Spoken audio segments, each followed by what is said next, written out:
Growing up in Africa at a time when the literacy levels were improving and many people were getting opportunities to have their further studies abroad, especially in America, we looked at those who acquired such education. It was my dream to belong. In 2001, I embarked on a long journey that was meant to be a sojourning experience of North America. In my honest opinion, it was a great year in many ways. I was granted an American visa, boarded an airplane for the first time, started my graduate school, among other things. I landed in Kansas City, Missouri in August 13th, 2001, around 2 p.m. Central Time. The weather was great. All looked awesome and exciting. Little did I know my excitement was short-lived. All of a sudden, I realized I was all alone in a foreign land. My host, who was to pick me from the airport, did not show up, and I could not be reached. After waiting for hours and struggling to make calls to my cousin who lived in a different state, I was finally lucky to meet a Kenyan family who had come to pick their guest from the airport. When I heard them speaking in Swahili, I quickly approached them and told them what was going on. They immediately extended their kindness and hospitality to me and accommodated me temporarily in their home. A couple of days later, I had my first orientation at my school. It so happened that I did not know how far it was from where I lived. So I was trying to get help. What had gone round, and one of my old high school friends who lived there heard about it and immediately came to my rescue.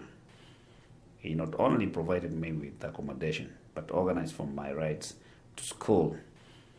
Meanwhile, I was missing my family back home, making expensive calls almost on a daily basis.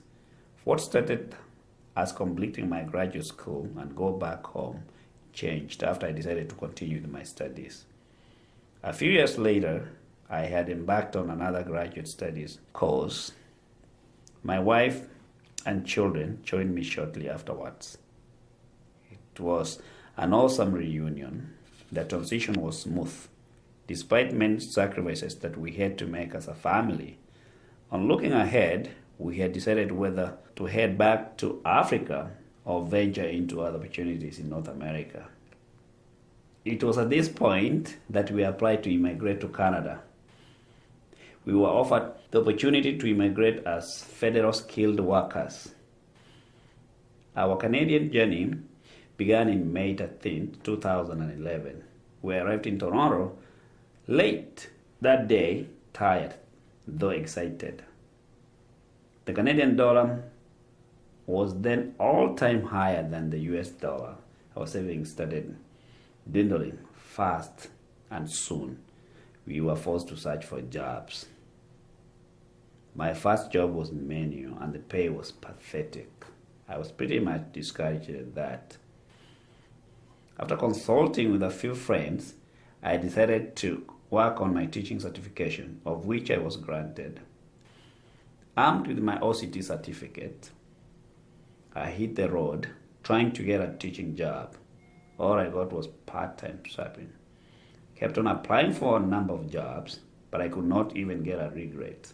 Most of my friends kept telling me that I needed the Canadian experience. I finally decided to relocate to Alberta, where I started as an education assistant, pending my teaching certification. Slowly, the sun started to shine again, though through the help of my colleagues. Two people who not only believed in me, but have kept encouraging and supporting me in many ways. Living the North American dream is a long journey with lots of untold adventurous routes.